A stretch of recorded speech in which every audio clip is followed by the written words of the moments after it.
ary tokolasy topovavy de misaotra hanao zay manaraka ity fandarana miara manonja ity amty atoandro ny lakamisy fa 8 ny volana aprily taona 2024 sy 2024 ity de misaotra atsika menakavy satria de lehibe ny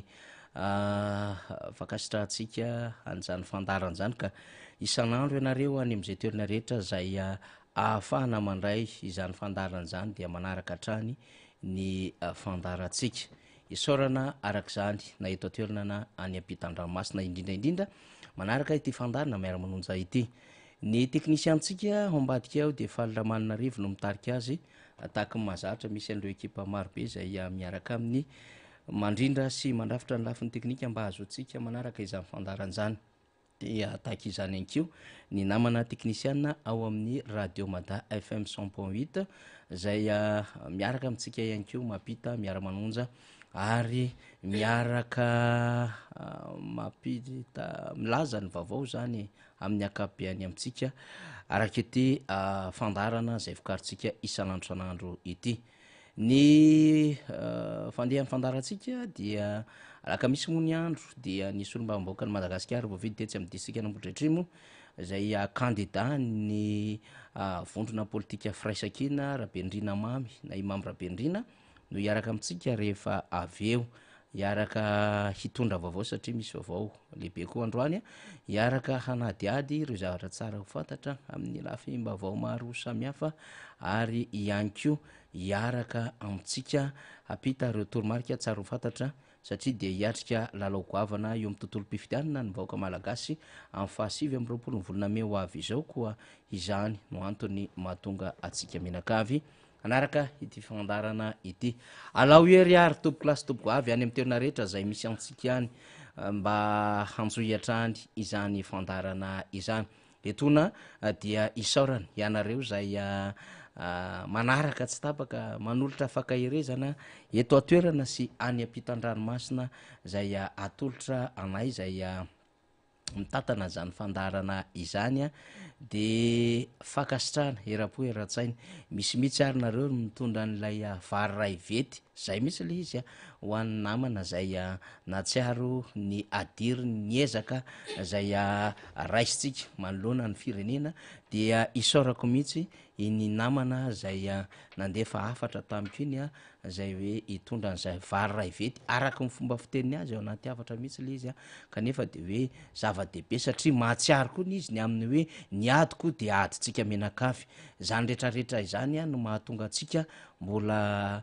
manana résistance matanjaka be zany ary manana an'izay détermination zay hiatrika an'ity fifidianana ho avy ity zany ka na inona feo mandeha ny ambadika any na inona ny endrika fanatsatsoana na inona ihany ko mety hoe fandreborebe na satria rehefa vonina ny mpifidianana tahaka izao de misy mahay manao lelamamo sasany mba hatonga ny vahoaka ho tafajabaka de tsy mampetsibolo atsika zany rehetrarehetra zany satria efa fantatsika ny lalatsara ka izorana zay misotra makany firaisakina zay tsika menakavy zany de tsy merikerika na mitoditodika mba tsy ho tahaka ny lota zay am'vadika sira zany fatatsika ny lalatsara ka izorona mandeha any amin'ny firaisakiny tsika zany ary izany no ifanentanantsika menakavy ny amin'ny hoe tololimbonany ty tsy izahay akory ny tena hoe ahavita azy fa raha tsy miaraka tsika menakavy dia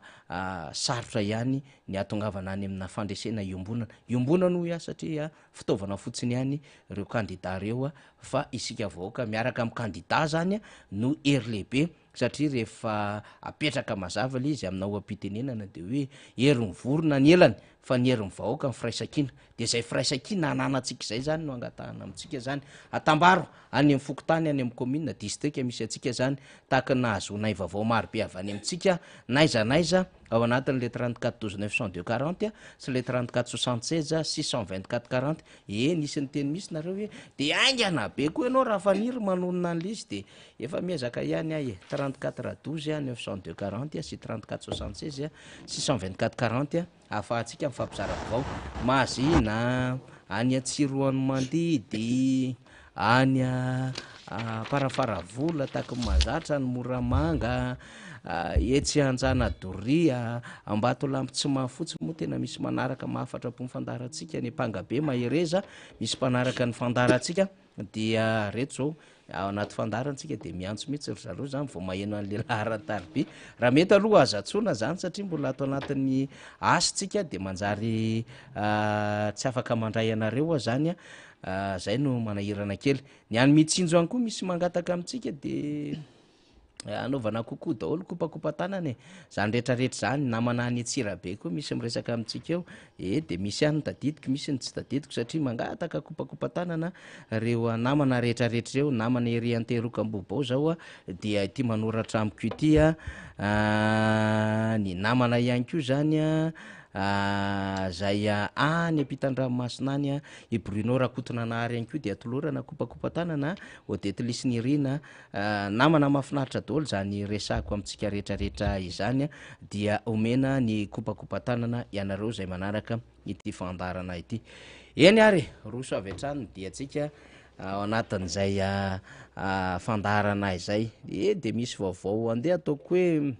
roa eo zany ho zaraitsika rehefa avy eo fa tiako ihany aloha manamarika ny amin'ny hoe apetrao tsara ny ny vondrona politika firaisakina any amin'ny distrika sy ny commune sy ny fokotany misy atsika any ary any am'izay ale rehetrarehetra de mifanaretsaka misy le firaisakina amina karazana fanadihadiana samihafa de mahafinaritra zany ary zany no tsy mahakely lalana ny sasany ikarikevitra ny amin'ny hoe ahoana ny andravana zany firaisakina ny vahoaka eny amin'ny fokotany sy ny commune zany satria efa eny ambava ny vahoaka am'izao fotoana zao ary manaporofony zany ny toerana zay nalehako vao tselakory io maraina io zany ny amin'izay mifanena tamin'ny tena de efa tonga de efa ao tsara firaisakina zany de samitsika mitadidy ny numéro an'ireo candidat amin'ny firaisakina any amin'ny distrika rehetra zay misy atsika tsiraikaraika avy any zany de misy amin'izy ireny miady toerana iray misy miady toerana iroa zany de samy miketriketrika daholo zany tsika ao anatin'ny hoe tena ao andamosiny candidat amin'ny firaisakina tsika naiza hoy toerana misy atsika de tadidio tsara daholo ny numéro an'ireo candidat zay vao nisariana omaly de misy tsy voatonina sy faly omaly ny antony moa zany de mbola tao anatin'lay hoe réaction à chaud zany omaly ny nandefasana an'ireo candidat zay nosariana fa etona indray zany dia ho an'izay voaray tsy fantako moa hoe firy ny voarainay sy faly ato zany fa de ho tenentsika moa zany ny efa vonona angamba ny dinatoky soavinandrina satria omaly zany dinatoky dia tsy mbola voaraintsika ny numéro fa androany de efa voaraintsika ny numéro ny namana dinatoky zay amitarika ny lisitra firaisakina ao distrika ny soavinandrina moa rehefa resana de hoe soavinandriny tasy itasy misy distrika telobe zao Arivomamy Miarinarivo de Soavinandrina zany de laharana faharoa ny candidat ny firaisakina any Soavinandrina de ny namantsika dinatoky zany raha ohatra ka efa hitan'ny faly zay raha tsy hitan'ny faly moa zany tsy mampanina lizy fa tonga de efa hotonontsika etrozay de zay azotsika rehefa avy eo azo tenenina ihany zany any am'izay elanelany vaovao io izy io de makasitraka mihitsy amin'ny namana faly sy ny akingany zany dinatoko laharana faharoa zany isika ny Soavinandrina any mietsiketsika tsara mihitsy sika ny Soavinandrina any tarika mahafinaritra azo intime tena ao anatiny tsara mihitsy zany akama zany de mirary fahombiazantsika ho an'ireo namana zay any am'zany distrika izany zay angamba aloha ny ao faly vetivety fa rehefa avy eo tsika mety mbola sotombotsika Joasy Eleonora Vangaindrano laharana fahatelo no laharany Joasy Eleonora zany zay any Vangaindrano mazava ho azy moa zany Christian Afakandro Jaolabe laharana faharoa numéro 2 izy faly majanga de natolotry ny vovonana firaisakina ihany koa i Christian Afakandro de zay ve sa mbola misy efa nambarantsika omaly fa vomainka mafisitsika ihany zany député Bogosy fetra Rahalamizafimbololona miaraka amin'ny Girivo Randrenarsoa tsy amboribory tany fa 5 de laharana fahatelo no isalorana zany Ihaja manajer zany miaraka amin'ny Ramseralieva any Mananjary indray zany de laharana voalohany Ihaja manajer zany zay any amin'ny district ny mananjary mi arô zay de ambaratsika atao anatin'ity fandaran'ity zany samezaka mitadidy tsy amin'ny alala ny firaisakiny izy no miritsaka fa ray aman-dreny be zay azo lazaina fa hoe namony fisainany rehetra mba andinika sy atakatra ny zava-misy am'izao fotoana zao indrindra ireo mbola misaiky sy milomano miaraka am'ity fitondram-panjakana ity ary ireo mbola matory sy renoka le fitondram-panjakana ka tsy mahatsiaro ny fijalim-bahoaka ny renim-pianakaviana imama kristina razanamasoa zany de laharana faharoa zany ny laharany any amin'ny distrika Anambady Finandrahana de mandeha amin'ny anaran'ny tenany izy tsy miankina zany de reo ndasolofaly fa saika misy hotonono kely am'le masoandro fampandrosoana fihavanana fandrosoana de inona fahazavana zay zany anatin'le masoandro be entiny mama kristina zany ao anatin'ity listra zay larana faharoa any Ambady Finandrahana ity ao an-damosiny ny kandida ny firaisakina sy ireo heverintsika zany fa zay miara-dalana amitsika anymanitsara am'izay zany larana fahaefatra Eliana Bezaza zay zany zay avy amin'ny firaisakiny hitatsika amin'ny sary zao mahafinaritra de mahafinaritra tokoa flo national ny flo national moa izy zany sa efa anina pitarika ny PSD zany nafataratsika azy zany Eliana Bezaza zay larana fahaefatra atsika any mandry tsara zany de aiza koa manaraka tapotra misaotra mifalitsika zany raha mbola misy zany de arotsatsika eo an'li satria arakaraka ny vaovao misircule zany any mitambajotra no hisy tomanay an'ireny zany de hoentina amitsika satria maro amitsika manontany eny ary zay ny amin'iny fa efa eto akaiky eto solombavam-bahoaka ny Madagasikara voafidy tao amin'ny distrika Anambohitra Atrimo kandida mitarika ny vondrona politika firaisakina ihany koa laharana fahatelo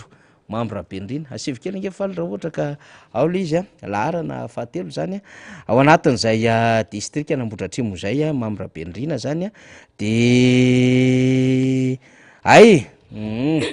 eo zany Mambra Bendrina tonga de le sary miaraka mihitsy na lefa mifaly zany reo daholo zany ny miray lisitra amin'ny député mamy Rabendrina ao amin'ny distrika Anambohitra Atrimo zany efa nazavainy moa zany tamin'ny herinandro eny ary misaotra mifalitsika de misy mangataka kokoa ty iolony Ainarandry ity ery aiza Vonifanja Ambatomainty de firaisakina ihany firaisakina trany ozy Vonifanja zany de makasitraka indrindranao manaraka ny fandarantsika zany Andriamatoa solombavam-bahoaka miaraba indray tonga soa eto amin'ny fandarantsika miaraba indray faniry de miaraba tsika rehetra mpiara-miasa miaraba tsika rehetra mpanaraka ny fandarana indrindra miaraba manokana ny avy amin'ny distrika Anambohitra Atrimo ary mampafantatra manantitra ny fampahafantarana teo hoe laharana fahatelo tsika numéro 3 efa laharana nahazoantsika io ndray mandeha laharana fahatelo tsika ary efa naseho teo reny ny kandida mandrafitra ny lisitra amin'izany laharana fahatelo zany araba manokana ho an'ny zareo ho any amin'ny commune Mahabo any Androany tsy hoe misy inona akory ihany fa tena hoe mena araba manokana zareo vokatra ny resaka ny fanaovana indray mandeha ry Odilon ry Ngarazefa ry Fredon ry Dadamano ry Dabe sy ny ekipa rehetra amin'ny isa tanàna rehetra any ny tapin-tanàna Mahabo ny any Ambohitra Koany ny any Ambody Vatokely any ny any Ambomanatiana any ny any amin'le mitovitovy anarana amiko any any Beirina isy anara-tanàna ohatran'izany any sy fokotany hafa zay mandrafitra ny commune Mahabo miaraba antsika rehetra tompoko miaraba manokana ary mirary soa ary manentana anaraka trany ty fandarana miara-manonja ity isan'andro fa ato ny fampitantsika vaovao eny ary de akasitrahantsika zay teny fanetanana sy fiarabana nataony ny solombavam-bahoaka mamy Rabendrina izay Alohany tena resadresantsika moa zany inona fa de manodidina ny lafim-piainana foana mahita resahana foana isika satria ny fanjakana no manome sujet atsika ho resahana zany efa tram'izay fomba fiasan'ny fanjakana de tolorany foantsika zany sujet tolorantsika zany thème toloran zany tsika argument samy hafa de isaorana zany ianareo mpitondra fanjakana satria raha tsy eo ihany ko ianareo mampitsikitsiky anay manao comme comédie manao cinéma manao karazana scandale madinidinika manao anton-javatra maro samy hafa eo amin'ny endrim-pitantanana ary mampiseho zavatra tsy fanao tsy fahita nandritry ny 80 taona de voafetra ihany ny zavatra voakarokaroka sy zaraina am'tony fandarany tony ka fiara-miasa ihany ngaminy atsika satria ianareo zany manao an'le comédie sy le cinéma sy le scandale foana sy le tsy faiza mitantanisan'andro de manakoresahana foana zahay tsy lany jijy eto amin'ny fandarany zany de toy izy foana le izy isan'andro san'andro fa mampalailo ambadika le izy fotsiny de fadiranovana sy tena mahantra arak'izay tena fomba hitenenany rehetra azy misy rangano teny voambolana hafo zay mihitsy amiko hoe tonono ty fa zao le endriky le fahantrana raha faniry fa tena tsy samanonona tompoko sady tsy fadiranovana ny tsy mahantra velona tsony le malagasy fa tena hafa mihitsy ny fomba nanonona anazy kanefa amin'ny zava-misy am'izao fotoan'izao na ny réalité zany de tena marina le fomba fa aloha tsy tononoko am'izay le izy satria manjary rehetrany makalefakolo hoy zo ny fitenena avantsinana an'izay am'le izy satria tena makarary anaty mihitsy zany mahinakina ka maheno an'le voambolana kanefa tena izay mihitsy no mahalaza n'le zavatra resahan'lay namana zany amin'ny zava-misy am'izao fotoan'izao eny ary fa rehefa mahita ny solombavam-bahoaka député Mamy Rabendrintsika de avy hatrany aloha de ny vaovao eo amin'ny anteny miram-pirenena avy hatrany mbe eo an-tsaina satria mafapana nge ny zava-misy eto amin'ny firenena am'izao fotoan'izao de ndeha avy hatranytsika hizara vaovao aloha zany satria mpikambana eo anivon'ny birao maritry ny anteny miram-pirenena ny solombavam-bahoaka atsika Mamy Rabendrina ary tena solombavam-bahoaka manao ny asany solombavam-bahoaka tena mahay ny asany ary solombavam-bahoaka tena manaja n'zany asany zany ary mahafantatra tsara an'izay hoe tena andraikitra mitodika makany amin'ny vahoaka ma hoe solombavan'ny vahoaka izay de aleo ifampizara vaovao tsika satria nisy vaovao lehibe teo anivon'ny anteny miram-pirenena io marain'io ary natrehan'ny député Mamy Rabendrina zay indrindra asovintsika efa niry ny resaka nisy ty teto fa araky ny fatatsika tamin'ny herin'ny androany any tamin'ny herin'ny androany eny araky ny fatatsika tato anatin'ny herinandro vitsivitsy farany no namohan'ny fitsarana avy momba ny lalam-panorenana didy manaisotra ny mahasolombavambahoaka Andriamatofo lohan'ny anteny miram-pirenena rehefa nisy inona moa zany requête na fitoriana nataony vondrona parlementaire IRD zay vondrona nisy azy tany am-piandohana teo anivon'ny anteny miram-pirenena de mivoaka moa zany ny didy zay araky ny efa nyresahantsika azy tety didy efa nomanina ary mivoaka aingana mihitsy de lazaina foana le hoe tsy azo ivalozana fatatsika ny zavatra nisy fa tsy maintsy nyaina nanaraka zay voalaza ny lalàna sy ny fitsipika anaty mifeny anteny miram-pirenena ny anteny miram-pirenena satria tsy afaka mijanona am'izao na de efa 2 volana mahery kely aza sisa ny tsy hataperan'ny mandat tsara mari atsika aloha de zao am resaka fahataperan'ny mandat satria be deaibe mametraka fanontaniana mandat no mitondra ny fiasany ny solombavam-bahoaka mpikambana amin'ny anteny miram-pirenena ary ny fiandohan'ny mandat anankiray dia amin'ny andro amoahan'ny fitsarana avy momba ny lalam-panorenana ny valan'ny fifidianana tamin'ny 2 Jolay 2024 no namoahan'ny fitsarana avy momba ny lalam-panorenana ny valan'ny fifidianana natao tamin'ny volana Mai 2024 ka nahasolombavam-bahoaka anay ankehitriny zao ny dikan'izay nanomboka tamin'ny 2 Jolay 2024 iny ny mandat ny asanay tamin'ity mandat ty ny dikan'izay ny omalin'io zany hoe 5 taona diso azafady tsy hoe nomalinaio fa dato no teneniko rehefa avy eo 5 taona ny voalaza fa faharetany mandat dia rehefa ataony kajy dia tapitra my voalohany volana jolay 420 ny mandat ny solombavam-bahoaka amperinasa ka na miverina milatsaka izy na tsy latsaka tsony izy de mbola solomavam-bahoaka izy mandra-pahatonga ny voalohany volana jolay 420 dikan'izay mbola mitoy ny asa eo anivon'ny anteny miera-pirenena mandra-pahatonga an'izay fotoana zay ary mifanojo am'izany ny fitaom-pivoriana voalohany am'ty taona 420 ty zay mbola asa ngeza be tsy maintsy tanterahanay mafisiko mihitsy zay tsy maintsy tanterahanay izay solombavam-bahoaka mbola perinasa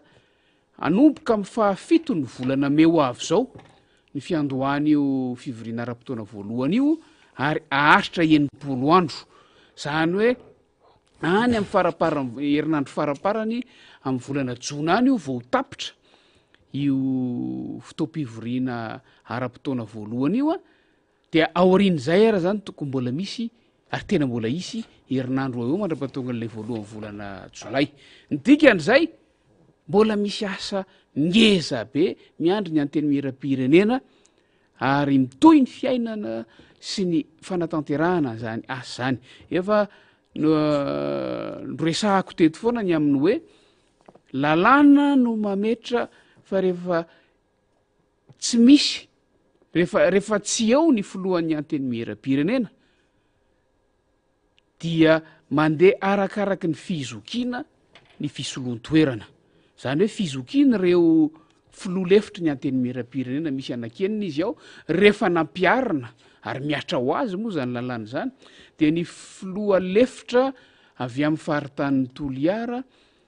andriamatora be nirina Jean Jacques no zokony indrindra am'ireo filoha lefitra enina dia izy no mandray an-tanana ny fitantanana sy ny fitondrana ny anteny miera-pirenena mandra-pisiny ny filohan'ny anteny miera vaovao voafidy zany hoe naroviana io naroviana de izy a no nisahana aloha ny andraikitry ny filohan'ny anteny miera-pirenena efa niatry zay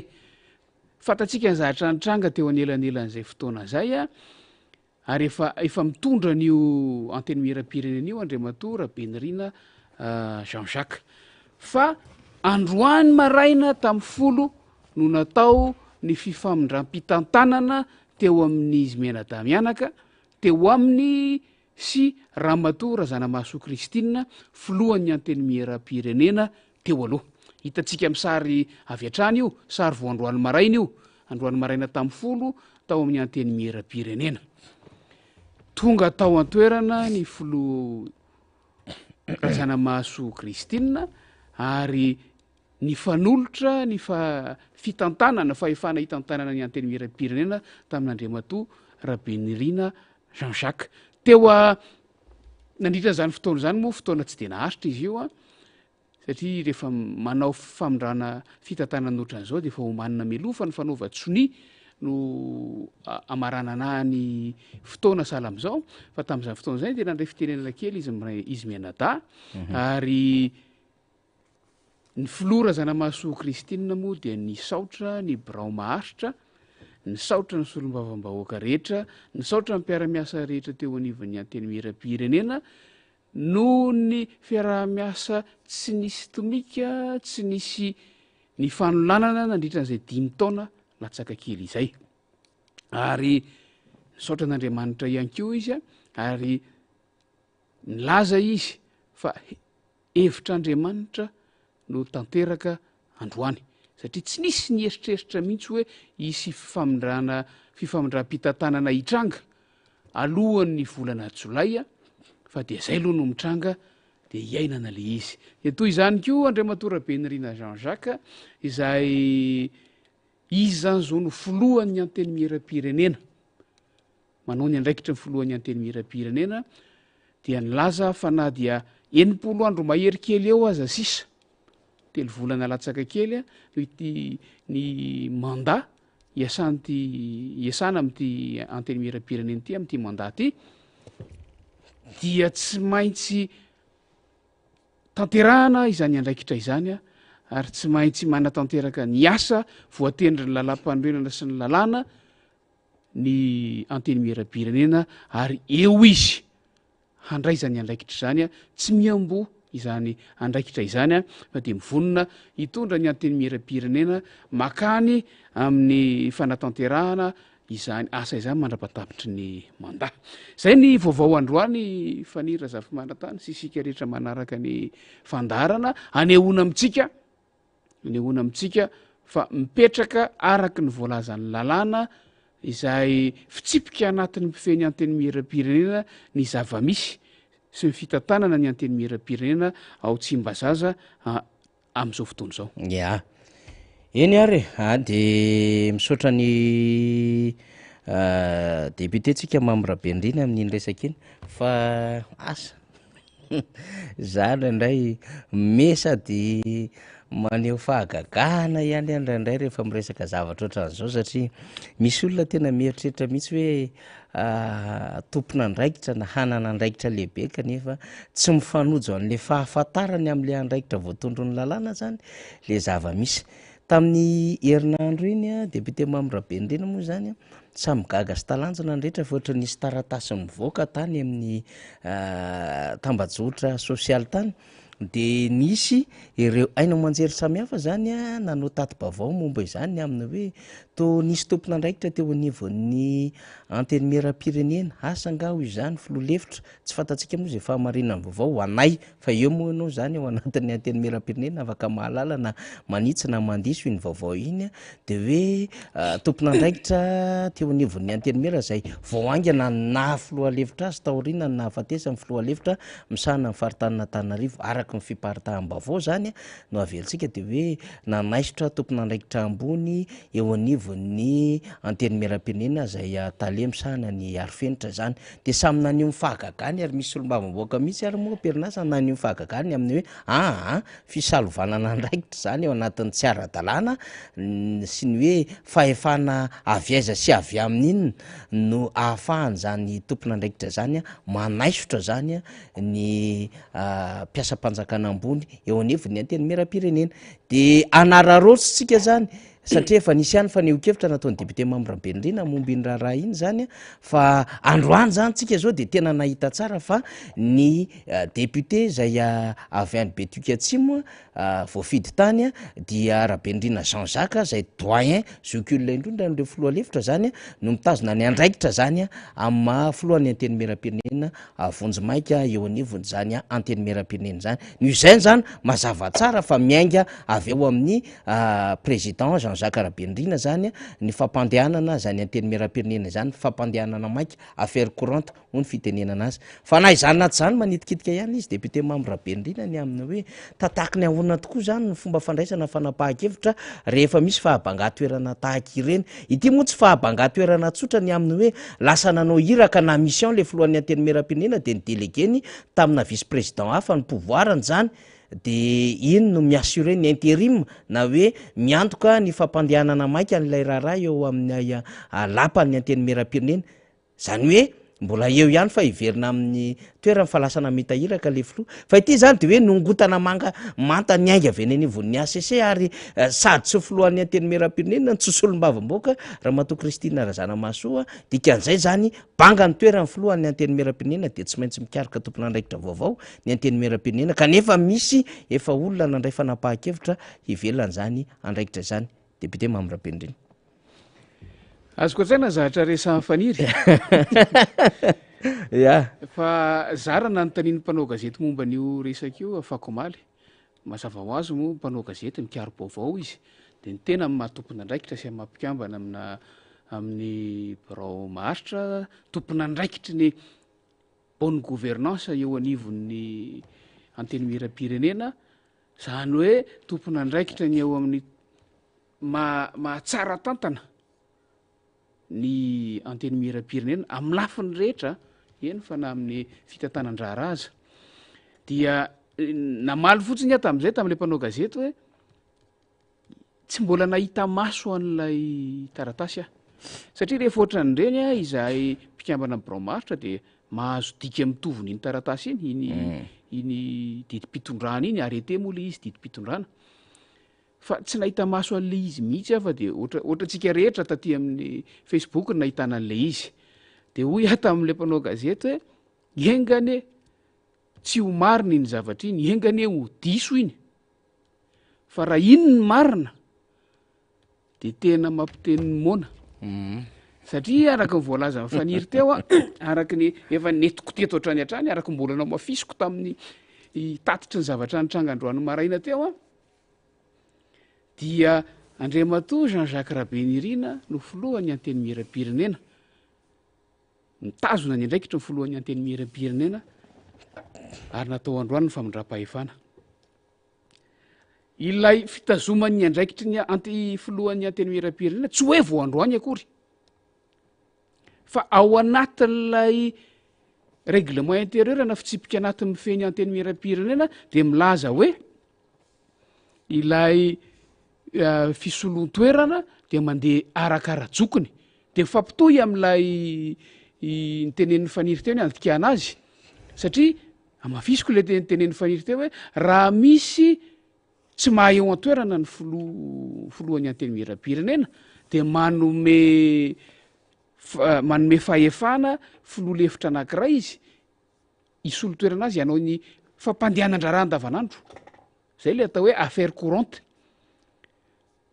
mandra-piveriny na mandeha misolo-tena azy a amina fotoana anankiray a zay iantsonana anasana azy fa tamin'ity ndray mitorako ty banga tampoka tamin'ny fotoana tsy napoizina toeran'ny filohan'ny anteny miram-pirenena de tsy maintsy nampiarina ary niatra ho azy ilay andininy fa 17 ao amin'io fitsipika anatiny mifeny anteny miram-pirenena io ka nanome fahefana zay zoky olona indrindra am'ilay filoha-lefitra de tsy izy zany fa ny solombavam-bahoaka Jean-Jacques Rabenirina zany hoe rehefa narandra lalàn'ireo de tsy nisy fotoana mihitsy na kely aza tsy nisy iny ny filohan'ny anteny miram-pirenena atao tsy nisy ny olona ny tanany andraikitra ny filohan'ny anteny miram-pirenena zany hoe tsy nisy koa ny fanomezana alalana filoha-lefitra hafa hisolo-toerana ny fanendrena tompon'andraikitra ambony eo anivon'ny anteny miram-pirenena de voalazan'ny andininy faraky amby 30 ao amin'io fitsipika anatin'io ihany a fa fahefan'ny filohan'ny anteny miram-pirenena raha dika de zao azy irery ihany le fahefana fa tsy an'olo-kafa ary raha dika ihany ko lay fanendrena lay laza hoe fanendrena filoha-lefitra de midika zay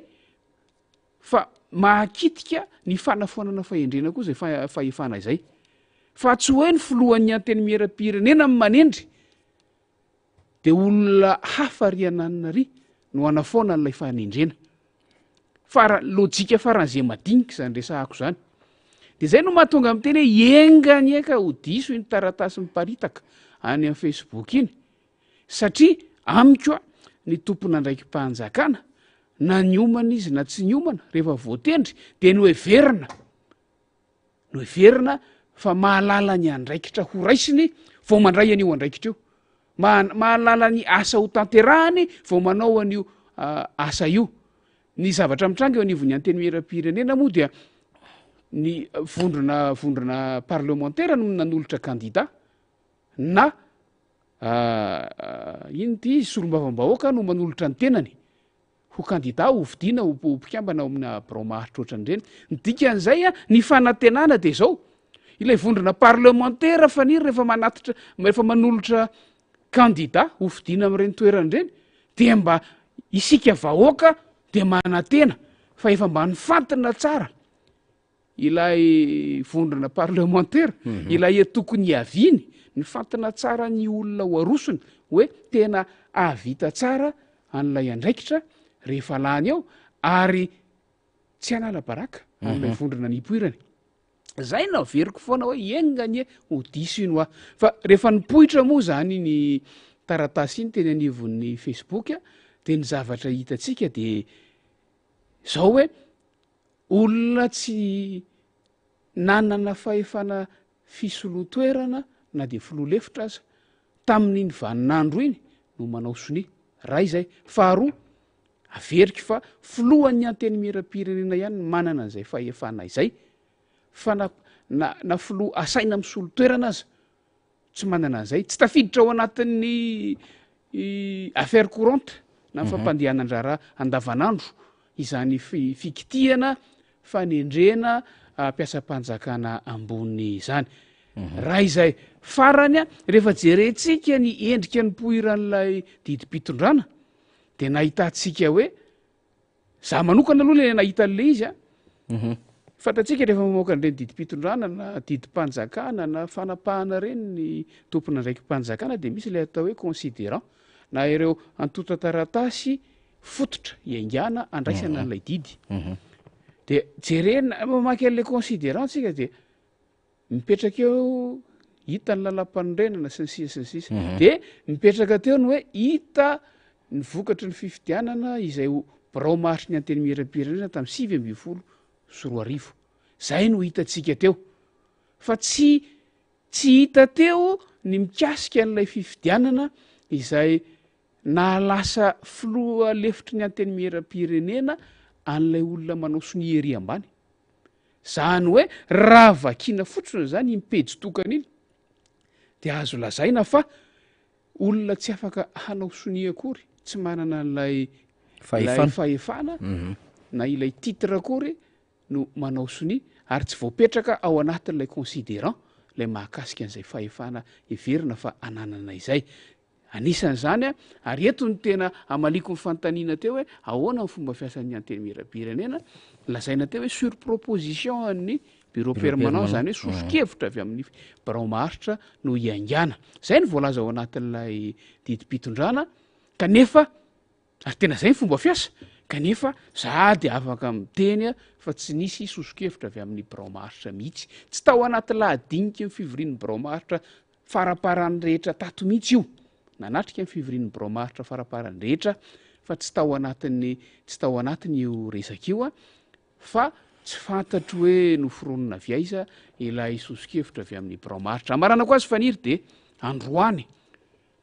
nisy fa mpanao gazety nametraka an'izay fanontaniana zay tamin'Andriamato Filoha Rabenirina Jean-Jacques de zao fotsiny navaliny azy rehefa avy nanazava tovitovy am'izay fanazavako zay izy a tsy de tena niditra amin'ny antsipiriana izy fa nanazava fotsiny ny fomba fiasa de hoy izy hoe ny dikan'izany de zao tsy manan-kery na adika amin'ny teny frantsay hoe nul le non avenu zany zavatra zany ya mahafitina zavatra maro mihitsy n'izay satria rehefa misy ny fanapahan-kevitra raisin'olona zany ka misy ny manoetra an'iny ary dia rehefa tonga eo anatin'le hoe nul non avenu zay zany a dia namany tsisy namany kotiana tsy misy zany zay fanapahan-kevitra rehetrarehetra izay fantatry ny rehetra zany eo amin'ny fomba fitantanan-draharaha mpanjakana zany a de mahafitina zavatra maro izany rehetrarehetra izany député Mamy Rabenirina isika moa zay le nyteneniko teo hoe tsy maintsy miresaka ny zava-misy amin'ny androany sika ary miresaka ny zava-misy amin'ny ainana am'izao fotoana zao de mitrandratrandrak vaovao eo zay sy ny namana faly Ramananarivo a de mahita vaovao maro samihafa zay mikasika indrindra ny fiainan'ny vahoaka zany fa horesahany io zay rehefa avy eo fa na izany na tsy zany aza nefa dia ity vaovao ty efa nalefa homaly teto amin'ny fandarantsika fa maro aminareo nanontany ny amin'ny tena hoe marina ve ahoana tokoa zany ny fomba fiainana am'ty tahapahatrana ambony be ity satria nitondra sombony tam'izany izahay de angatahntsika amin'ny namana faly ny andefa n'le tableau zany a mba iarahana manadiady le izy miaraka ny député Mamy Rabenirina ny tsara ho fantatsika dia anisan'ny olona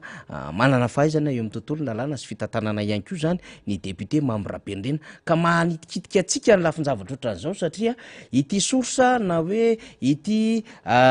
fanadiadiana nataon'ny banque mondiale ity zay nahazotsika zany a ny loharambavao zay manapirofo fa tena mahantra ny akamarony ny malagasy am'izao fotoana zao. Io izy io hitatsika ny tahapahatra-nambondrindra zany de ny any Androy 5.70 isanjato, ny any Vatovavy Fitovinany 2.70 isanjato, de mitohitsika zany ny aty Amoron'Many 4.20 isanjato, ny aty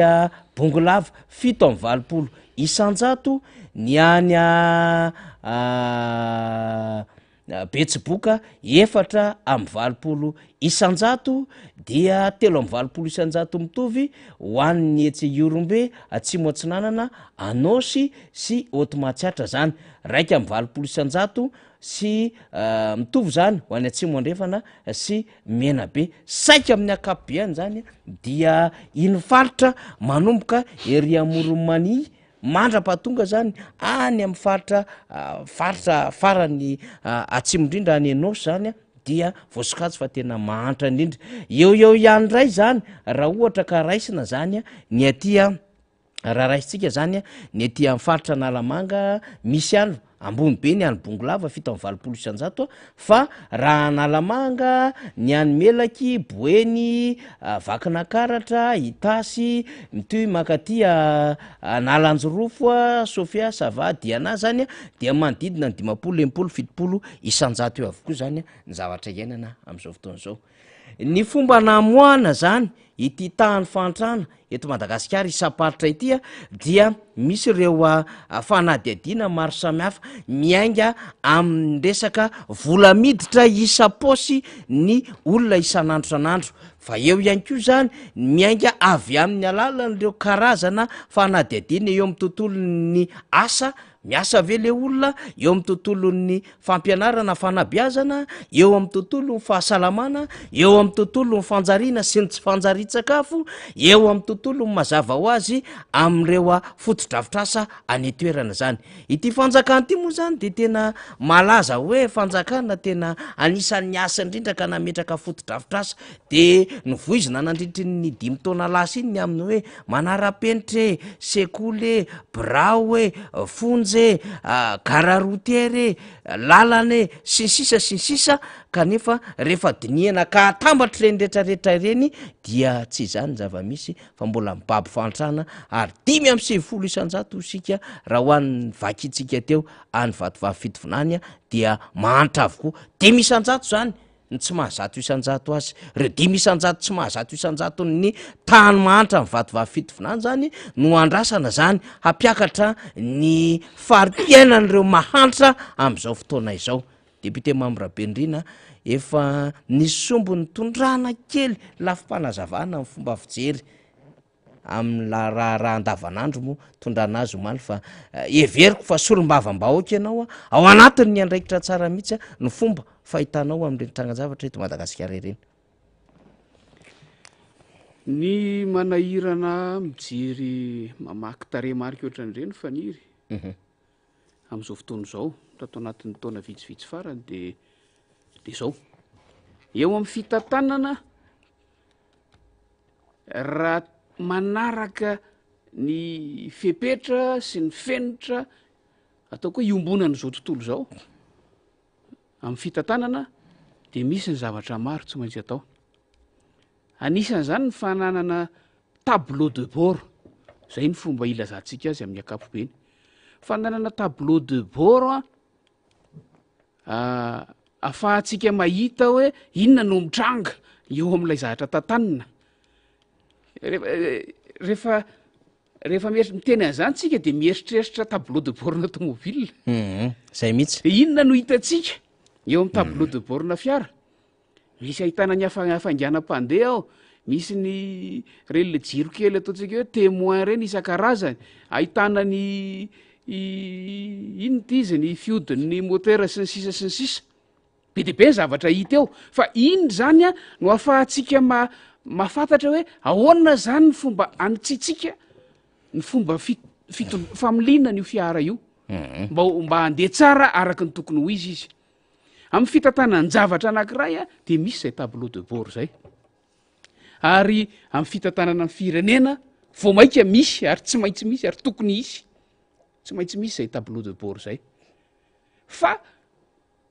de ireny taremarika isan-karazany reny no mivoaka ahafahana mahita hoe makaiza ny lalan'le firenena amin'iny fotoana ijerevana azy iny no mampalahelo sy manahirana zay ny teneniko voalohany teo manahirana mijery an'reny taremarika reny tatoato satria tsy ilay mpitondra fanjakana no manana tableau de bord sy mampiasa tableau de bord fa ny avaty ivelany ny mpiara-mionbonantoka ny mpamatsy vola isika avaty amin'ny fanoerana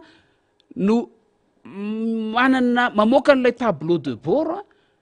de miezaka milaza zay tokony ho lazaina mahakasika ny zava-misy fa lay mpitondra fanjakana na andritry tena tsy te anisan'le taona tsony fa de tena hoe mandeha manitsy makany amina tsy fantatra tsony ny lalana hitondrana an'le izy ary na mamoaka raha mpiara-mombonantoka mamoaka ny mpamatsy vola mamoaka isika mba hananany zareo le tableau de bord mba manompo maso kely izy hoe zao nge zavatra hita de tsy mandany izy na de segondra vitsy ary ijerenan'iny fa ny ao an-tsainy ihany no apetrany sy lazainy fa marina de miresaka n'iny teo zao tsika tahany fahantrana iny banky iraisam-pirenena no mamoaka an'iny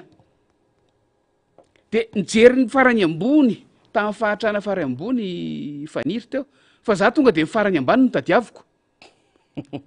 samy manana maso tsika eto zany lo mijery avetrany de samy manana ny fomba ijereny azy keo hoe ny aiza zany no jerena aingana ahafahana manitsy ny dia fa mifarany ambany teo ny fahitra analamanga 950 zany hoe tsy misy latsakio 950 zany ny faritra eto Madagasikara raha nitahany fahantrana ny jerena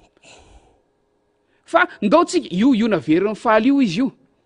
tsy fantatro raha mahita zavatra zay aloha no hitako io 950 midika izany fa mihoatra tsy ny 500 avokoa ny tamin'ny fahantrana amin'ny faritra tsirairay eto Madagasikara raha isika no mpitondra fanjakana raha ny eo amin'ny inona zany no tokony hoe fietsika tokony hananan'ny mpitondra fanjakana rehefa mahita an'io rehefa mijery tableau de bord ka mahita témoin menamena be mirehatra ohatran'izao de mailo tokony makasisiny kely mihitsy aloha makasisiny avana ahoana ny tokony anaovako an'ity zavatra ty tokony antsina n'ity dia ty fa mizahatra tsy mety eo fa itapy moteur io rehefa kelikely io ikoansy io fiara io rehefa kelikely io na sanatry ivavaladiny lela anao accident fa jereo fa le témoin menamena be no efa mirehatra amin'ny hoe tahapahatrana isam-paritra eto Madagasikara de ny zavatra mitranga zany de zao hoe na minitsy mijery an'io le mpitondra fanjakana fa ny azy ihany lazainy na tsy hainy mamaky an'io zay ihany io faniry mety tsy hainy mamaky an'io de azo eritreretiny zany hoe tsy hainy mpitondra fanjakana ny dikan'io fa mety raisiny ara hoe rehefa mahita taremarika ambonimbony ohatran'io izy de faly mampalahelo satria raha iny no mamaky an'io de tokony ho fantany hoe mampiena n'ireo taremarika reo ndray ny tanjona fa tsy mampitombo tadidiko tsara le hoe ndesahantsika teto tamin'ny fotoanandro le hoe tsy mbola taremarika roa ny fiakarany vidim-piainana tahany fiakarany vidim-piainana de zay no ny faliana sy ny reharehan'ny mpitondra fanjakana hoe mbola tsy tonga am'izany namono afo mihitsy ny tamin'izay fa tsy verenako tsony fa ty nyresahantsika atao hoe hotratra hony zany any amin'ny volana jona raha ny fivoaham-bavao samihafa député de zany fivoaham-bavao samihafa zany efa endrika témoin zany ao amin'le tableau de bord fa inona no ataon'le fitondram-panjakana volana jona zany ange afaka ray volana sy tapany afaka roa volana inona no ataon'le fitondram-panjakana antsina ny diany mba tsy ahatratrarana an'izany de zay le nyteneniko teo hoe na manao fananina tsy mamaky an'io tsy mijery an'io tsy mirarahanyio ireo taremarika rehetra reo mpitondra fanjakana fantatsika raha teo fa na anao volavolan-dalàna sy lalàna mifeny fitantanam-bolam-panjakana azy de ohatry ny atao anjoanjony fotsiny fa tsy manaraka ny tena zava-misy sy ny politika lazaina eny amin'ny kabary zay ny zavatra iainantsika sy ny hitantsika ary resantsika teto foana nandriny taona maro a fa nao a tsy mirarahan'io na tsy mahay mamaky an'io ny mpitondra fanjakana eto amintsika ny zavatra tonga de manaitra nefa amin'io de zao ny toekaren'le firenena zay miainga amin'ny farim-piaina ny vahoaka tsirairay avy ary io na voaka isa-paritra zay no andrefesana ny fandrosonana tsi fandroson'ny firenenana tsi de lazaina fa madagasikara tsy maintsy mandroso madagasikara de mandroso nefa reny ny zavatra misy reny ny olana de zao faniry ndresantsika teto foana hoe ilay malagasy a de ny zarina iandro tolora-potsiny tatao anatin'ny 5 taona farany ny zarina miandro omena fotsiny ny hoan'ny androany fa tsy ny zarina iary tsy ny zarina avelo tena za zany tsy resaka ny resaka fotodrafitrasa tsy teny an'izany a fa lay fiainana andavanandro ny mponina mihitsy de natao fialana bala natao antony nanosehana n'izay fanazarana izay ny fisian'ny covid tamin'ny 2024 namoronana fitaovam-panjakana vaovao natao hoe tsinjo kaly tsinjo inona tsinjo sy zarina zay lefe lay vahoaka malagasy de le mpitondra fanjakana mahita hoe satria amin'ny taonina lay vary tsinjo zaraina de amin'izay zava-dehibe betsaka fa tsy takatra ny sainy mihitsy hoe nidikan'izay be dehibe lay vahoaka tsy manako hoanina de mila an'le izy fa le izy hoe asa firisan-jato mponina no misitraka n'lay varitsinjo sy ny kalitsinjo sy ny sisa sy ny sisa dia iny taremarika iny no irairaina kanefa iny taremarika iny no mamoaka n'lay tahany fahantrana zay navoakatsika teo zay le teneniko hoe taremarika mila ampidinina fa faly fotsiny le fitondra fanjakana rehefa mahita hoe ambony le taremarika de veriny fa tsara zay zany hoe tsy takatra nsain'le mpitondra fanjakana mihitsy hoe mahatonga miakatra ny filan'ny vahoaka fanampiana ho an'ny androany mba tsy tenenako hoe ny hoanina maly sy fakomaly ara tsy hitandroany mato niakatra zany filany zany de mangotanatana ny lavaky ny fahantrana isaky ny tokantrano eto madagasikara ary ny vidim-piainana tsy misy vidim-piainana midiny zany eto ambonin'ny tany tsy misy vidim-piainana midiny zany fa ny faefa mividin'ny vahoaka no ilaina maharaka ny fiakaran'ny vidim-piainana zay a no nahadiso an'ilay navoaka ny statistika tamin'ny fotoanandro ny resantsika teo satria tsy mijery an'lay zava-misy any am-paosin'ny malagasy any ambilaniny malagasy ireo mpanao statistika ireo mpitondra fanjakana tsy mijery hoe nakaiza ilay takininina fivoarana teo am'lay fahafahamvidin'lay vahoaka malagasy fa raha tokony hiakatra anaraka n'lay tahany fahantrana dia vao maika aza nidina raha mba nijanona teo am'le nisy azy teo moa fa vao maika nidina de eo faniry le tsy mampitovy am'le fomba fijery a fa averiko le teniko teo hoe tsy rarahany zareo nge re faniry tsika miezaka am'resaka an'le izy eto fa raha andeha alahatritsika ny tableau rehetra efa hitatsika teto nandritry ny volana vitsivitsy fotsiny mba tsy tenenako hoe taona vitsivitsy farany de ahitantsika hoe mba nisy nidina ve reny tahany fahantrany reny fa za mino fa mitohy miakatra reny tahany fahantrany reny satria tsy nanao ezaka mihitsy lay mpitondra fanjakana ny ampidinana azy fa ny ao an'ny eritreriny ihany ny ataony a ny ao an'ny eritreriny zay efa napakatra ny ohatra am'izay ary mbola iakatra ipoko io faniry raha iverena kely le tableau teo na manafaly vetivety kely a de nanao remarque kely atato zany a de verenantsika vetivety kely fotsiny le izy a raha mijery an'le farany ambany na 500 isan-jato ananalamanga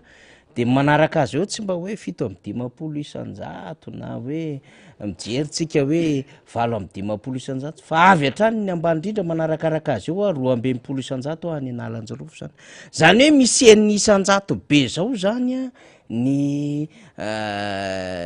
elanelany le izy tonga de misaoty be avy hatrany any analanjyrofo a 2 isanjato am'le tanyle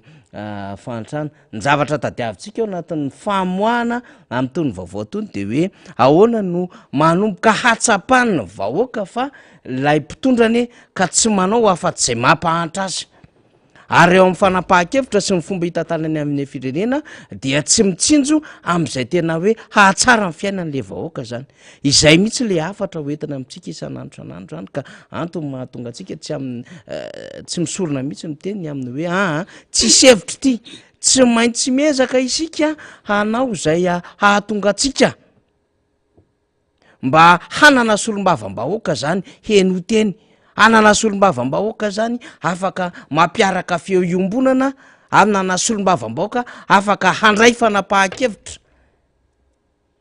miaraka am'ilay fomba fitantanana an'le firenena zay mandeha amitsy izy am'izao fotoana zao de andefa ity vidéo ty indray zany tsika am'izao fotoana zao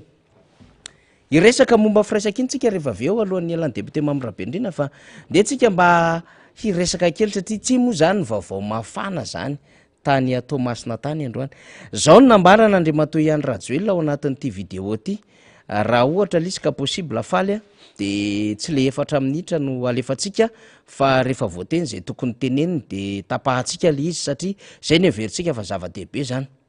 tany Tomasina zany no maly natao filakevitry minisitra moa zany le hoe filakevitry minitra zay mandeha makany amina fitsinjarana any amin'ny faritra zany de centralisé zany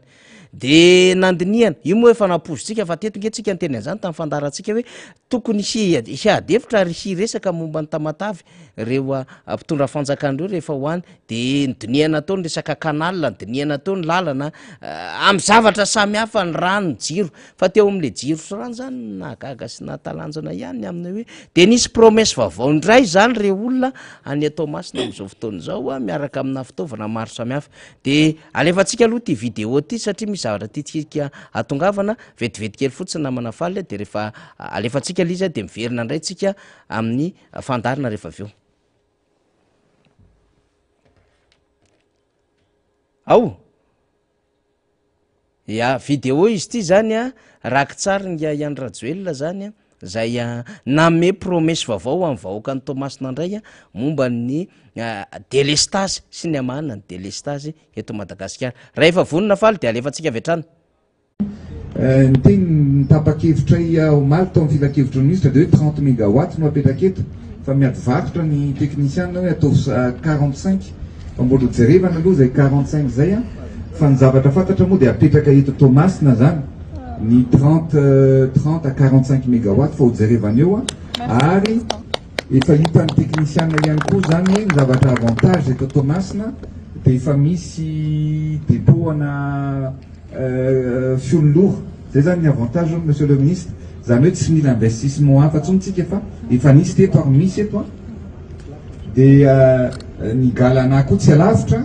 de zany hoe tokony ho afaka tanteraka zany hoe tsy ho rapitsy de ny rapitsy fa eto de tiako lazaina ihany koa hoe ny fanarenana ny firenena tsy hoe androany ianao bagety magique de vita efa tonga reo ny fitaovana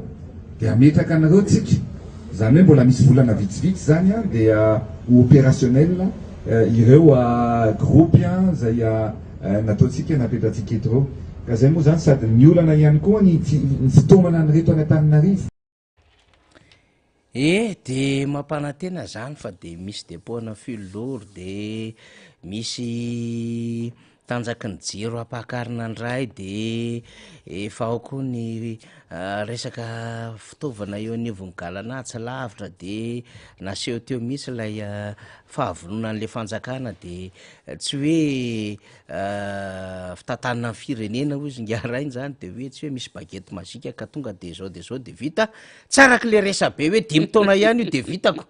zay nge mahavarina efa vonona matsy vola mpiara-miasa sy ny sisa ay le izy zany milavolefina ihany teorina le filoham-pirenena ny amin'ny hoe tsy vita vetivetika le izy ho voavaly izy tsy zao fa mambolana vitsivitsy de ho averitsika raha ny tenin'Andriamatoa ihany Rajoelina mikasika indrindra ny olona ny Jirama tany Tomasina sy ny nampanantenainy tamin'izany fotoanandro zany. Ny anton'izany a mba hoe tsy ho very tadidy mivoaka malagasy. Inona ambara ny androany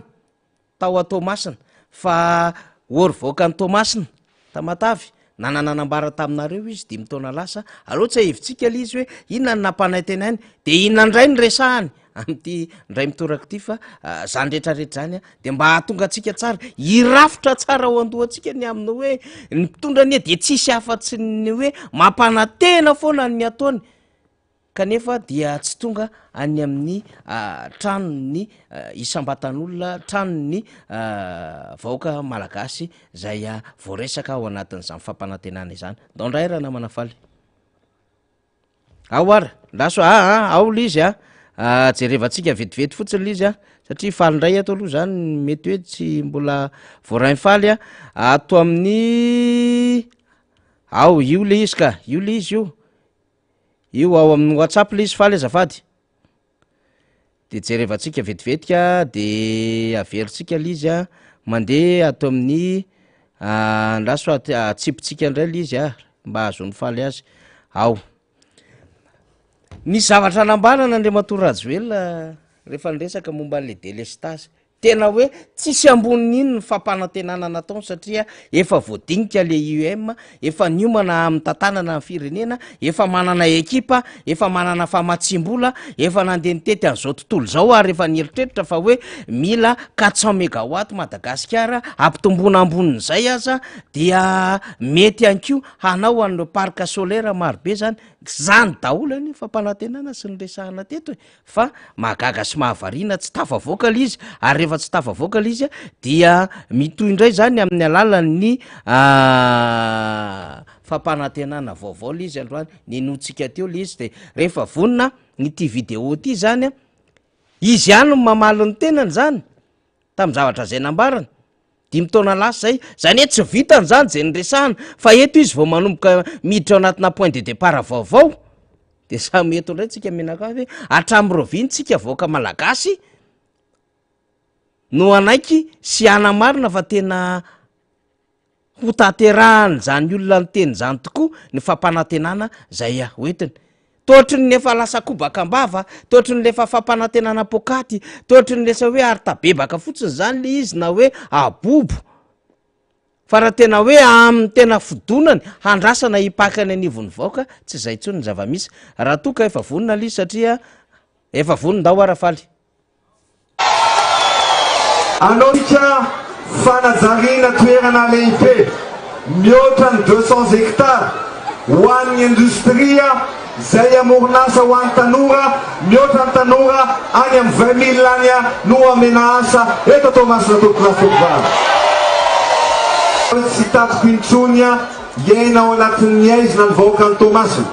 zaho dia hitondra hazavana fa tsy hitondra fahantrana ka zao voalantsika dia ho apetratsika mitetikasa zay mahazo mamokatra angovo na amin'ny alalan'ny masoandro na amin'ny alalan'ny rano na amin'ny alalan'ny hydraulique io ho ataotsika lehibe indrindra eto Tomasina Tokolasovana mety sa tsy mety ekena sa tsy ekena ilona zamonty eny tsika zany mba miezaka mampatsiahy fotsiny hoe zany ange tompoko ny nambaranao zany ny nambaranao tompoko tany amin'ny 5 taona lasa tany amin'ny hoe tena anao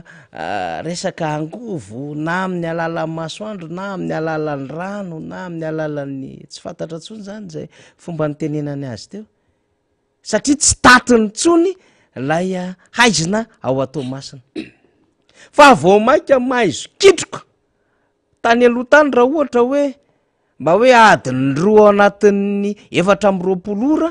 ny tsy mahazo jiro Tomasina mba azony sasan'le ferina ihany fa am'izao fotoana zao nge misy an'izany hoe zara fa misy adiny 4 sisa ny jiro sitrahany voaka ny Tomasina ary rehefa nisy teto zany no tsy fisin'ny solika de nandritry ny andro maromaro tsisy jiro tao Tomasina de tonga amin'ny Tomasina indray moa le Ramse zany tamin'ity androany ity de nenotsika teo le kabariny hoe tena efa vonina daholo milina vonina fitaovana de ohatran'izao indray le vaovao ity vaovao ty indray zany a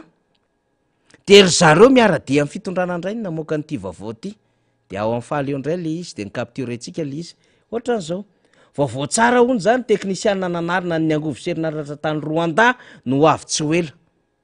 de avy indray le pejy manohana an'le fanjakana hoe teknisianina nanarina ny angovo serinaratra tany Rwanda no avy eto Madagasikara hitatana sy anarina ny orinasa jirama rehefa vakina amin'le soratra de olona ray ny nanoratra amindreo zay hoe mety serasera ny fanjakana ihany zany zany hoe tena mbola miodikodina tsy mahita lalaka le mihitsy zany le fitondram-panjakana de tsy mitsahatra amin'ny mampanantena ty indray moa zany vaovao mitotony ty akoatran'le tany Tomasina efa de vohomana daholo ny rehetrarehetra rehefa tena mirafidrafitra tsara mihitsiny a io moa tsisy bagety mazika ka hoe tonga de vita sisa fa amambolambolana vitsivitsy eo zany a de efa tena hofona tanteraka indray ny delestasy député Mamirabe reny ile resaka fampanantenana iny a io fantatsika ny fomba fiasan'le olona tsy resaka angovo ihany tsy resaka Tomasina ihany fa amin'ny sehatra rehetra mihitsy no isehoany reny trangy reny hoe zavatra nylazaina tany aloha tsy tanteraka akory de za tsy miteny hoe iverenana mpanantenaina akory fa miova tanteraka ny fomba fijery azy tadiditsika angamba ny le resaka ty le hoe fitsaboana maimaipoana ny amin'ny hopitaly Manarapenitra hoe andoavam-bola sy tsy andoavam-bola efa ela zany a aty hevitra nandeha zany ary efa naseho koa tam'izany fotoana zany hoe zao ny teniny tamin'ny voalohany a de avy eo izy ny teny indray hoe taizy ny teny an'izany nefa naseho azy le izy sy zavatra maro hafa izay entina hitantanana amin'ny firenena zany fomba mamoehatra zany ny manaitra ao anatin'le le resaka teo de zao hoe raha le resaka azavana makany Tomasina ilay tetikasa ilay fampanantenana ilay velirano izay natao tany amin'ny taona 2024 dia efa angovo azo vaozina ny resaka tamin'ny faniry zany hoe angambo ingara iny efa nieritreritra hoe mba tena anaraka ny fironana eran'izao tontolo zao raha miresaka angovo azo vaozina zany tsika dia efa tena fironana eran'izao tontolo zao ary azo lazaina hoe baiki-pitolomana iombonan'izao tontolo zao ny fampiasana an'izany tsy amin'ny resaka hoe fitsitsiana angovo fotsiny ihany a fa hatrany amin'ny resaka fikajiana ny tontolo iainana sy ny sisa sy ny sisa ary tam'izany zany zay le teneniko hoe indray mandeha fa ny tena zay rehefa mahita olona ve izy na mahita micro taitaitra fotsiny de zay tonga ao an'eritreriny eo de lazainy fa efa nakany a ny rona nakany am'izay angovo azavaozana zay raha iny tetikasa sy fampanantenana tam'izao fotoana zao iny fa talohany iny inona zavatra nitranga fantatsika fa zany hoe miezaka mitarika ansaitsika fotsiny a azo avy atrano hoe ahoana moa zany lay fomba fisainana ao anatin'le izy talohan'izay rehefa tsy ny angovo azavaozana de io angovona ampiasaina hatramin'izay io ihany io le mampiasa solika io ihany io le ataontsika hoe termika fa 5 taona mahery aty ariana zany iverina am'le tany aloha ndray mbola fampanantenana mazava ho azy zany fa tsy tratra mihitsy le tanjony tsy vita tsy tanteraka mihitsy le fampanantenana tsy voapetraka mihitsy lay angovo azo avaozona na amin'ny rano na amin'ny rivotra na amin'ny herimasoandro lazaina fa Madagasikara dia firenena anisan'ny manana betsaka raha loha ranona angovo azo avaozana ary zany angamba no nisy ny teny kely azy tamin'ny fotoanandro de nahatonga azy ny teny an'ireny fa 5 taona 9 taona teoriana ny elana indray ilay tetikasa makany amin'ny angovo azo avaozana zay averiko a fa fironana iraisam-pirenena noho ny antony maro samihafa ny elana indray zany iny a fa miverina amin'ny tany alohan'ireny vanim-potoan'ireny indray a hanamafy ilay loharanon'angovo miainga avy amin'ny termika ho an'ny Tomasina Tomasina aloha ny resaka teo efa fantatsika fa io zavatra io ombonina ny faritra rehetra eran'ny Madagasikara io. Tadidiko tsara mihitsy le voaingana iny le nahatonga ny vahoaka nietsika teny ambolo madinika sy taizavy iny ry faniry le satria tonga roa andro manintsitra tsy nisy ny jiro tao Tomasina. Tanàn-dehibe ohatran'ny Tomasina lazaina fa tanàna faharoa anisan'ny lehibe indrindra. Nisy fotoana moa efa noheverina mihitsy fa tokony anisan'ny renivohitra ara-toekarena raha i Tomasina tamin'ny fotoan'andro. Kanefa tena vela tao anaty aizina nandritra ny andro maromaro. Noho ny resaka solika dia androany ianao dia mbola mpanantena ihany fa io zavatra io ihany no mbola averina hitondrana azavana ho an'ilay tanànan'ny Tomasina. Izay everintsika ho averiko fa anisan'ny renivohitra ara-toekarena eto Madagasikara. Ya. De tsika moa raha milaza an'izany zany de mba ho voarainy rehetra hoe ohatr' zany aniny resaka ataon'ny sasany tsy hoe akory ny hoe repitra ato anatin'ny fifidianana tsika de tsy ahatsiaro ny zavatra anambaran'ny sasany de androany ilaza ndray zany fa tena hoe anana tetikasa anana tena fomba vaovao hanarenana zany jirama zany sy ny hoe mba hanafoana ny delestasy efa tsy enjery tany amin'ny enitaona lasy zany mbola velona am'izao fotoana zao de film efa nandeha ozy ny tanolo zay raha ohatra ka hitondra fampanantenanao foana zany sy ny sisa fa ny zava-misy dia mihamafy ny delestasy mipotika ny jiramary tsy manana tale général izy am'izao fotoana zao. Amaranantsika ny dinidinika eto député Mamy Rabendrina mandeha be ny resaka indrindra ny ambany vohatra ny ary azotsika akim-baovao moa zany saika isanandro mihitsy ny amin'ny hoe misy andian'olona zay mitondra baja de mitondra taratasy carnet de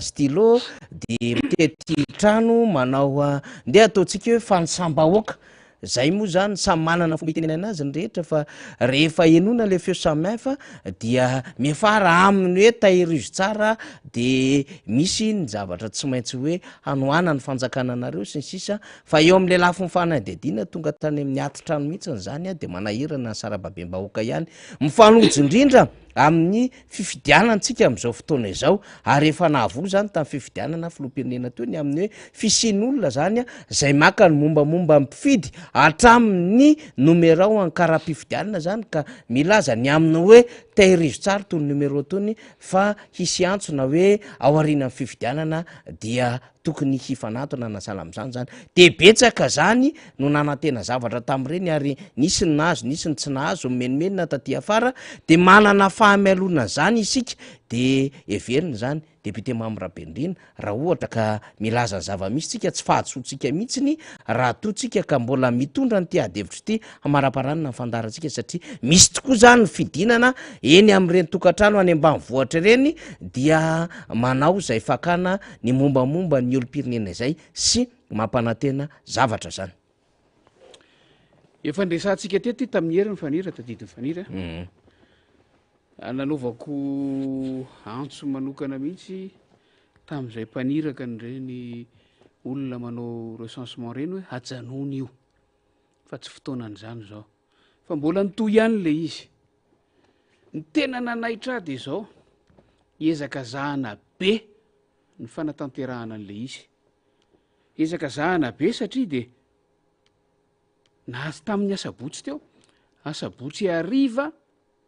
andro amy 5 sy 7 ny ariva no misy miantso avy amin'ny commune Mahabo angamba izay amin'ny commune Mahabo tena vaky vava le olona any ambany vohatra zany vaky vava le olona ny antso monsieur le député tafahoatra loatra ty reto zahatra ataon'le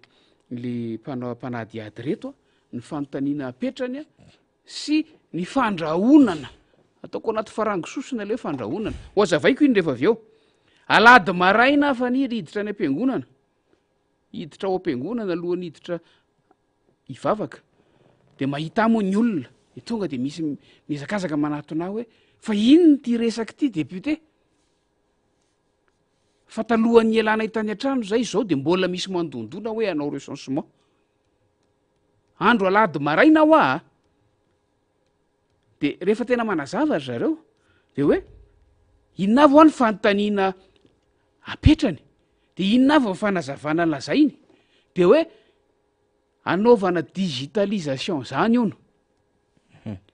ministeran'ny le mikarakara ny digitalisation postra moa no afantarantsika azy mba hoaingantsika miresaka no manao an'le izy de hoe ahazona karapokotany vaovao ny fanontaniana de hoe resaka karapokotany resaka karapokotany biometrika nahoana no atao anatina vanim-potoana mpifidianana salamizao le izy nohoana ny ezaka zahana be hatramina sabotsy sy alahady zany le izy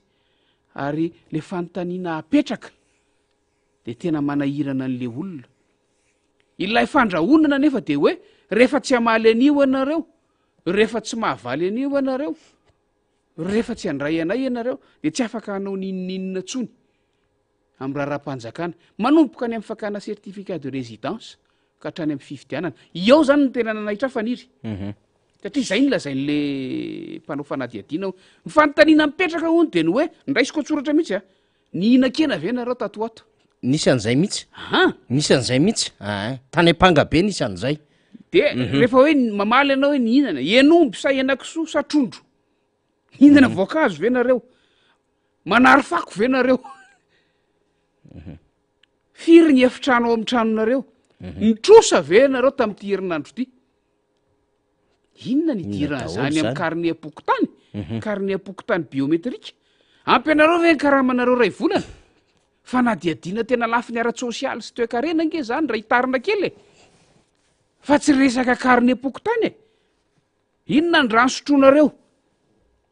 de zay le teneniko hoe raha misy fanontaniana tsy voavaly de lazaina fa tsy afaka anao raharaha amin'ny fanjakana itsony ianareo de le barazy avy hatrany natao zany mba hampatahotra an'le mba olona hampatahotra an'le olona inona ny telefony nampiasainareo any ambanivohatra samy malala zany commune mabo zany maro amin'ny tsika any amin'ny 5 kilometra miala eo anosy aly zany fa hoe inona ny telefony nampiasainareo android ve fa raha ohatra za zany miezaka mieritreritra hoe inona ny tena mahamaika ao anatin'lay azakazaka be anaovana n'lay recensement hoe anovana karapokotany sy anaovana an'zay fanontaniana sy fandrahonana rehetrarehetra zay fa raha ohatra ka recensement fanasam-bahoaka fotsiny io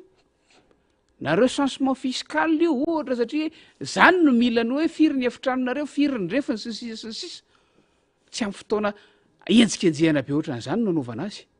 ary tsy anjara ny ministera ampostra manao an'zany fa raha resaka karapokotany io anjara ny ministeran'ny atotany zany raha resaka fanasam-bahoaka fotsiny zao io anjarany statistika manao an'zany fa de mipetraka le fanontaniana ary mipetraka le fanahina satria any amin'le fandrahonana hoe na atramin'ny fifidianana raha tsy ho azonareo atao fa nahoana tena tro zany amiko zany a efa nafanamboarana sain'le olona hoe mipetrahany an-trano amin'ny androm-pifidianana fa za mandeha fa zao eto zay de mamerina ny antso tsy misy idirany amin'ny fifidianana ninoninona resahany any fa isika olom-pirenena mahatsiaro ho tompona ndraikitra ho tompona didy am'ty firenena iombonany ity de antsoina hiatrika ny fifidianana natateraka fifidianana amin'ny 7 ny volana me ho avy zao ifidy solom-bavambahoaka sika tsy misy idirany reny fanontaniany reny io fifidianana io na ny tsy famaliana ny fanontaniana fa rehefa ao anaty lisitra isika de afaka mandeha mifidy ary tokony andeha hifidy ary tsy maintsy mandeha mifidy fa adidy ho an'ny tanyrazana izany fa amiko a aza repirebena rery zareo ianareo mpanao an'ireny recensement reny ny vahoaka aza mpitahorona ny vahoaka na eny ambany vohatra any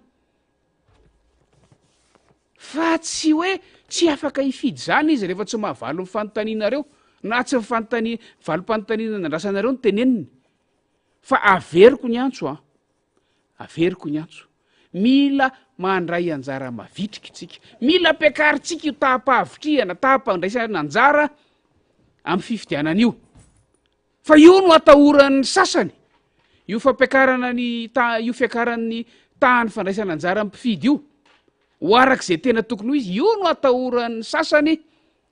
fahatratrarantsika ny tanjotsika ifehezantsika ny antemieram-pirenena rehefa avy eo dia amboarina daholo zao resaka rehetrarehetra zao andemena saina ny vahoaka sy ilazana ny vahoaka avy atrany izay fomba rehetrarehetra tsy ampazoto azy andeha hifidy fa averiko tsy misy hidiran'ny fifidianana ho anareo zay tojo an'ireny fanontaniana sy ino ty izy recensement reny fandraisana fanadiadiana reny tsy misy hidiran'ny fandraisantsika anjara ny fifidianana io fa rehefa any anaty lisy mpifidianana tsika anjarantsika manamarina an'izay kosa aloha any amin'ny fokotany no misy an'izay rehefa ao anaty lisy mpifidianana sika de tadidio amin'ny fahasivy amby roapolo volana me fa mila mandeha mifidy solombavam-bahoaka daholo sika ya mbola etiany tena zay vo tena hoe amarantsika député goavana be ny afatra meny députeny ho atsika zany zay mandray an'ity fandaran'ity naiza faritra misy atsika de apitapitao hiny fanazava-kevitra ny meny ny solombavambahoaka mambrabendrena tamintsika iny mba hiarova atsika ny zotsika hiatrika fifidianana ny fahasivy amby roapolo ny volana me ary zo tena tsy antery mihitsy ny tsy hoe tambazan-javatra tsika rehefa andeha hifidy na hoe ampanantenaina zavatra ohatr' zao satria tena mihevitra manko le mpitondra fanjakana sy le mpiaradia aminy hoe antsisa ny hery farany ahazotsika amin'ny maro anisa ahazona solombavambahoaka betsaka de atao daholo ny fomba rehetrarehetra any amin'ny lafiny ara-panjakana sy ny lafiny ara-teritery dia ny fanazava-kevitra ny mena atsika teo zany dia miezaka zany mame antoka atsika ny amin'ny hoe tsisy fampidira mihitsy ny reny fanosany reny rehefa fantatra ao fa olom-pirenena ianao manana kara-pifidianana ianao manana kara-panondro ianao ao anatin'ny listry mifidy ny anaranao dia den'izao amboary ny programanao amin'ny fahasivy amby roapolo ny volana me tonga maro be isika tonga maro be mihitsy isika hiroatra andeha hifidy zay aloha de efa zava-dehibe ny fahatongavana maro be mifidy zany aza manaiky zany ny fandraholona sy ny karazana teritery sy reny fomba fanehoan-kevitra hafahafa zay miendrika efa sakatsakana any an-tsaitsika reny zay zany tsy maintsy tandremana farany amiarana anazy andriamatoa solombavam-bahoaka ny amin'ny reo tsara ho fantatry ny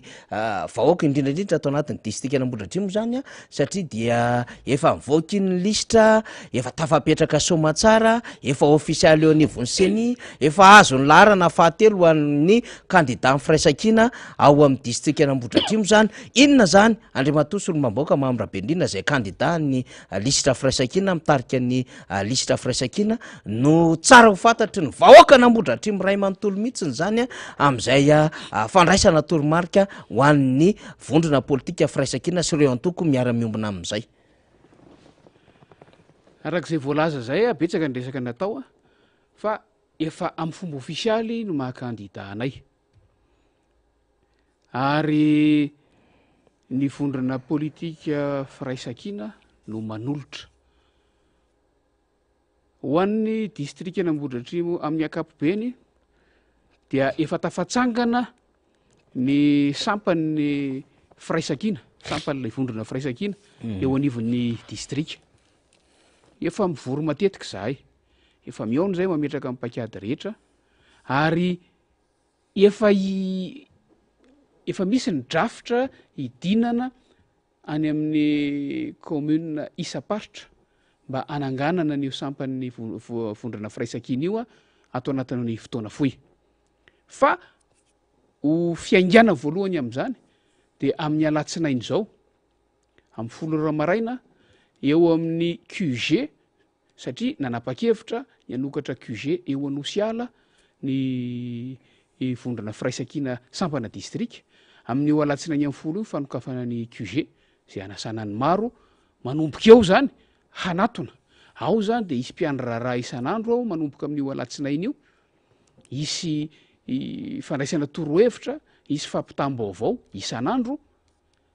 mandritra ny fotoam-pifidianana afahatsika manana ahoana re zany hoe fampitam-baovao mitovy lenta eo anivon'ny distrika dia misy ireo solotena isaky ny commune sy isaky ny faritra tsika moa tsika Ambohidratrimo dia efa manana le fahazarantsika mizara ho zone de iny ihany no ampiasaina tsy an'ny timmy iny akory iny resaka zone iny fa ny fiarahamonina amin'ny ankapobeny mihitsy zao 1 2 3 4 5 6 dia iny a no ampiasaitsika ka dia manomboka eto zany tsika akoatrany efa fomba fiasantsika amin'ny telefona SMS fifandraisana amin'ny WhatsApp fifandraisana amin'ny Facebook de isokatra koa ny QG tsika eo anosiala manomboka amin'ny alatsinainy ary amin'ny alatsinainy amin'ny folo ia mifanokafana amin'ny fomba ofisialy ka dia manasa antsika ho tonga amin'izay fotoana izay indray toromarika rehetra fanasana mivelatra pahabe maso mihitsy zay anetiny solomamboaka mamorabendrina sady kandida antsika ny ambolatrimo zay zany a ho antsika zany a zay nantany ny fivoarany vaovao de andray ny toromarika sika sy ny fandaminana rehetra zany marina fa efa maro be amitsika anatin'ny commune 420 ato amin'ny district Ambohidratrimo nefa maika be te iroso avy hatrany am'ireo asa maro samihafa rehefa misy ara nefa lasa melo mihitsy miasa zany tsy maninona mahatsara zavatra zany fa eo amin'ny fomba fandaminan-draharaha moa zany de tsy maintsy miara-miainga eo anivon'ny section ny sapana zany tsika aorin'izay de fa mandroso avy hatrany an'ireo fandaminana samihafa commune sy ny fokotany zany ianareo zanapokotany tsisy adino fa de voaray avokoa zany ny antso antaroby ny afatra avany amitsika samihafa zay mame fakahirezana sy efa manao ny fivoriana isam-bondrom-pokotany rehetrarehetrany amin'ny hoe zay aty de tsy mitsahatra mivory mandinika ny tokony atao ary miezaky miazona an'ireo namana zay tokony ho resendahatra sy efa mahalala ny lalana tokony izorana am'izao zava-misy eto amin'ny firenena zao de zay misy ngely izy ny amin'ny hoe tena miara-metana mihitsy ntsika am'rahina satria tena ady ao anatin'ny tena hoe fampahanjakana ny tany tandalana famerenana amin'ny akapobeany mihitsiny zany le tena hoe Madagasikara ho amin'ny malagasy ary tena hoe fieritreretantsika lavitra ny hoavin'ny taranaka sy ity tandrazana iombonana ity no antony mahatonga antsika zany miroso ao anatin'izao fifidianana solomamboaka tanterahana amin'ny fahasivy amin'ny 20 volana May ho avy izao laharana fahatelo ny kandida ny firaisakina ho amin'ny district Ambohidratrimo hantrateriny zany satria de mila mitadidy ny laharana isika rehetra izany eny ary de makasitraka ny namana teknisiana na Fahalamanarivo sy ireo mpiara-miasa aminy ao ambadika ao ny ekipa rehetra ihany koa ny arana anatotosany ty fandarany ity indrindra ny amin'ny radio Mada FM 108 zay miara manonja amitsika isan'andro san'andro ary mizara ny vaovao aza teny manaraka ny vaovao ny radio Mada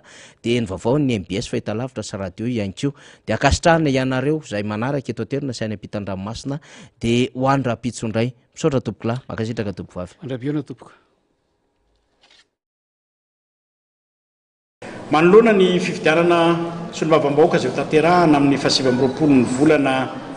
May ho avy zao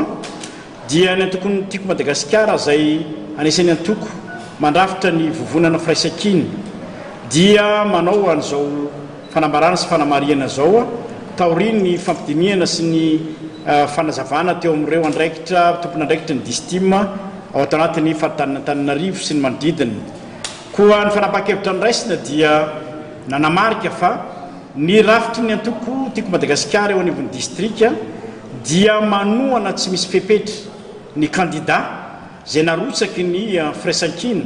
amin'ny fomba ofisialy ka nankatoaviny teo anivon'ny CENI sy ny ACC zay mbola moka ny didy ho fanampariana an'izay kandida zay de zay toromarika zay nomena andray tompon'andraikitra isaky ny distrika zay tonga nanatrika ny fivoriana teto Androany dia ny toromarika mikasika an'izay hoe tsy manohana afa-tsy ny kandida zay mirotsaka amin'ny anaran'ny vovonana firaisakina ihany